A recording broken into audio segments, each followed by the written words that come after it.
He teeters madly upon his ladder, reveling in the fiery destruction of human accomplishment.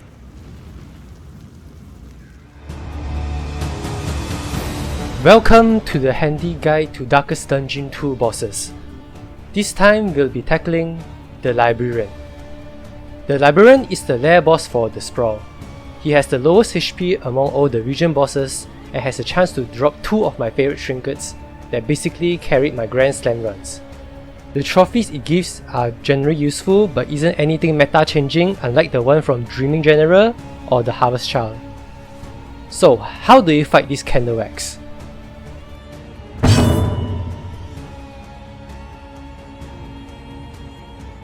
The gimmick of this boss is that it's basically a DPS check. He has 3 turns every round and will usually follow this pattern. Always start with Book Burner, and then Smokescreen or Mandatory Reading for the next 2 turns. This is actually oversimplified. If you prefer more details, I've linked a flowchart of how he behaves in the description below. But for now, all you need to know is that Book Burner is your countdown to your demise, as it will always deal 15 damage to the books in front of him. That also stresses one of your heroes. Because of the constant damage, you can actually know how many rounds you have, which usually 6 in my experience. Every time he death load a book with it, he will use his ultimate move, which is Nihil!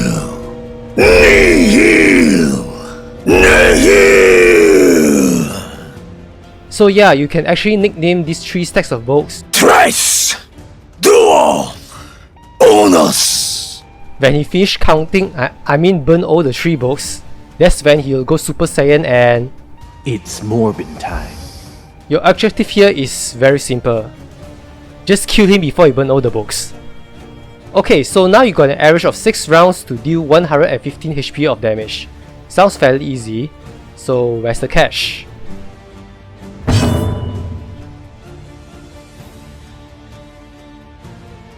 The Librarian usually only has 2 damaging moves under normal circumstances: Mandatory Reading and Nihil! The latter is only used 2 times at most if he doesn't go Super Saiyan. Mandatory Reading deals relatively low damage compared to most elites, such as the Bullseye Barret or the Skeever. Boy! So you should not have much issue tanking a few hits unless you are playing on Stygian. The main issue here is the Smoke Screen, Smoke Bomb, Smoke Stack, Smoke Weed. This is the move that makes you fail your DPS check most of the time, because it adds not just 1 but 2 blank tokens. This is an important info that will be talked again soon enough. Also, it adds 1's vulnerable stack while giving himself a dodge token. Red Hulk Studio, please, why does he get the dodge token while Runaway can't? Our strategy involves dealing with this particular move, because if not, your outcome will be entirely RNG based and we do not want that. This is Darkest Dungeon. You make the best out of a bad situation. Lastly, he also have an interesting shuffle move called Categorize. The neat part is that the shuffle isn't random at all, but rather does what the name implies and categorize your team alphabetically. So, if your team comp, let's say, is Plague Doctor, Highwayman, Man-at-Arms, and Leper, it will be shuffled into Plague Doctor, Man-at-Arms, Leper, Highwayman. Honestly, this move is very manageable since your usual backline like Occultist and Plague Doctor is ranked pretty low according to the English lexicon, while the middle rank takers are usually fairly mobile. Also, this move has a very long cooldown and you're most likely only going to see it used once before he dies.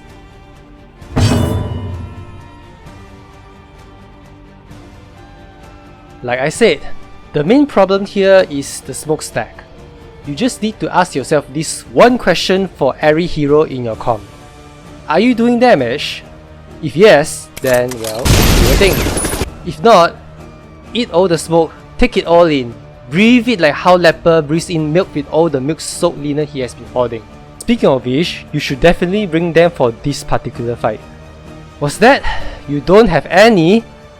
That's okay, because that's actually not the main item you should bring. What you really need is any offensive item that can be used on an enemy. Yes, anything. Bear traps? Crow's feet? Smoke bombs? You know that one useless item that is intended for only like 2 enemies in the game? Guess what? You just thought it was meant for these 2 when it's actually for these 2.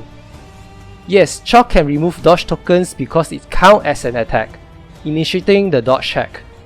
A boomer yelling while throwing Chalk can remove entire dodge stacks from the 4 spider stacks.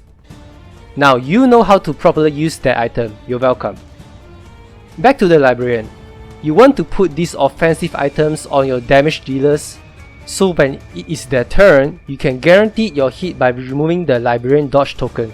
Now remember when I say the 2 blind tokens are important? That's right, because this means using an item for dodge check will still leave you with 1 stack of blind, and that's bad. This is exactly why having a taunter in your team is basically crucial for any team composition. You want most damage to be distributed toward the tank for various reasons. In this case, your tank's job here is to eat all the blind stack and simply not give a single fuck about it. Example includes Retribution, Withstand, Toe to Toe, and more!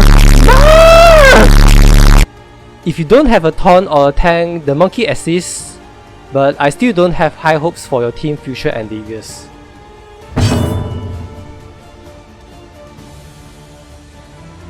So, which heroes works the best? Well, I poisoned the water supply. Now everyone dead. Whoops. especially Alchemist Plague Doctor or Grave Robber. Having them both is basically a guaranteed win if you follow my advice on item usage. Flagellan can work both as a taunter and a damage dealer with Acid Rain, depends on the situation.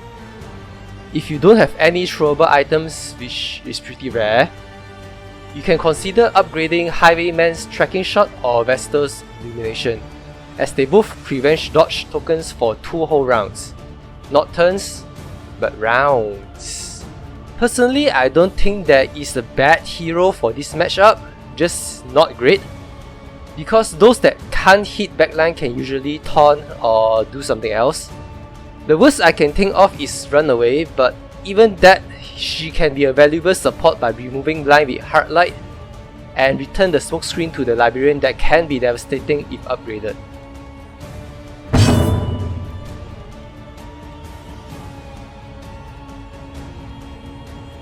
He might be immune to movement disruption, but his books aren't.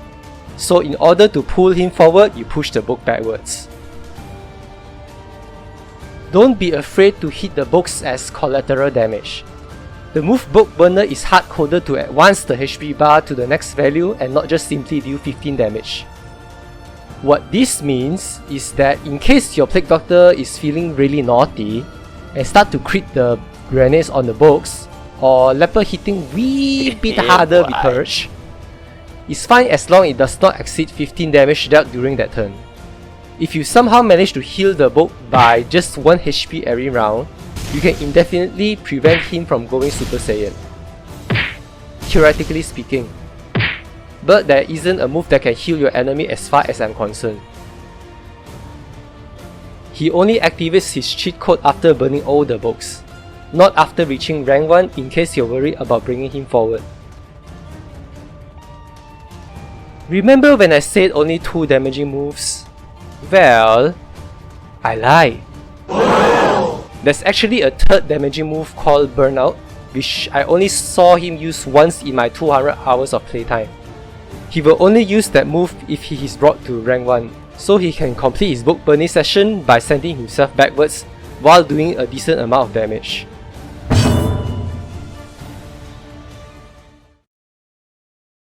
The Librarian is probably one of the boss I always take on a run because it can get really consistent without the need of a specific team comp. I believe that if your team comp can consistently beat the Librarian, it's probably pretty viable for any other boss or even the Grand Slam. Also, because he has a 50-50% chance of giving you this particular trinket, I slapped this on my highwayman and starts deleting one target first round before they could even act, effectively turning any fight into a 4v3. That's how I won my grandstand run anyway. That thing is basically a flat 50% DPS increase for the fastest hero in your team. I think that pretty much covered everything I know about it. Thank you for watching and see you next time.